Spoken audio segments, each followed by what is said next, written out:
తూర్పుగోదావరి జిల్లా రాజనగరం మండలం సంపతనగరంలో మంత్రి నాదెండ్ల మనోహర్ పర్యటించారు. ఈ సందర్భంగా మంత్రి ధాన్యం పరిశీలించారు. ధాన్యం కొనుగోలుపై రైతులను అడిగి తెలుసుకున్నారు. ధాన్యం కొనుగోలు చేసిన 4 గంటల్లో డబ్బు జమ అవుతుందని రైతులు మంత్రికి తెలిపారు. సమయం అటు ఇటు 2 రోజులు జరిగిన తప్ప దయచేసి తీసుకెళ్లి మనం అవసరాన్ని బట్టి కన్నా ఎక్కువ తీసుకున్నా కూడా ఇబ్బంది. అవునా కదా?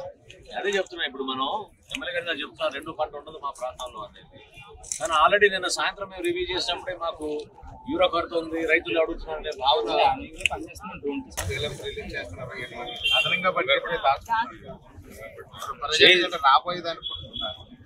చేసేది కూడా ఎవరంటే తెలుసుగా మీకు ఎవరు చేస్తున్నారు?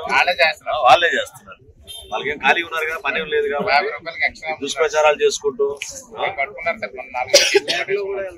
రచ్చబండల దగ్గర కూర్చొని కావాలని చెప్పి కావాలని సృష్టిస్తున్నారు. యంత్రాంగం అద్భుతంగా పనిచేస్తున్నాం. నేను మాట ఇస్తున్నాం. మన కూటమి ప్రభుత్వం వచ్చినాక అన్నిటికన్నా ముఖ్యంగా మనం రైతులు చూసుకుంటాం. ఓకేనా? ఆల్రెడీ ఈ రోజుకి 1,80,000 మెట్రిక్ టన్నులు ధాన్యం సేకరించాం. 89,000 మంది రైతులు ఈ ప్రక్రియలో పాల్గొన్నారు. దాదాపు 430 కోట్ల రూపాయలు ఆ నగదు వాళ్ళ ఖాతాలో జమ చేయడం జరిగింది.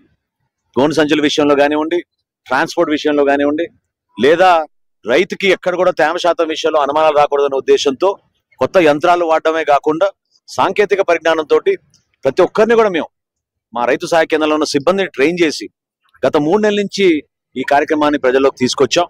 మనస్ఫూర్తిగా చెప్తున్నాను, ఇటువంటి అద్భుతమైన కార్యక్రమం ప్రజల నుంచి వాళ్ళు కోరిన విధంగా ప్రభుత్వం స్పందిస్తోంది అంటే ఇది అందరి సహకారం ఎంతో అవసరం.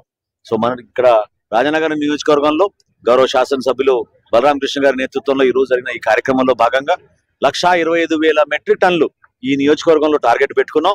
ప్రతి గింజ ప్రతి బస్తా కొంటామని సభాముఖంగా ఇందాక నేను రైతులందరినీ కూడా కోరాను. ఆ విధంగానే మా కూటమి ప్రభుత్వం నిలబడుతుంది. ఈ కార్యక్రమాన్ని విజయవంతంగా మేము ప్రజల్లోకి తీసుకెళ్తామని ఈ సందర్భంగా కోరుతున్నాం.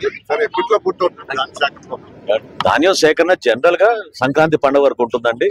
కానీ కొన్ని ప్రాంతాల్లో ముందుగానే కోతలు మొదలైనాయి కాబట్టి మా అంచనాల ప్రకారంగా డిసెంబర్ 31వ తారీఖు కల్లా రాష్ట్ర వ్యాప్తంగా పూర్తి చేస్తాం.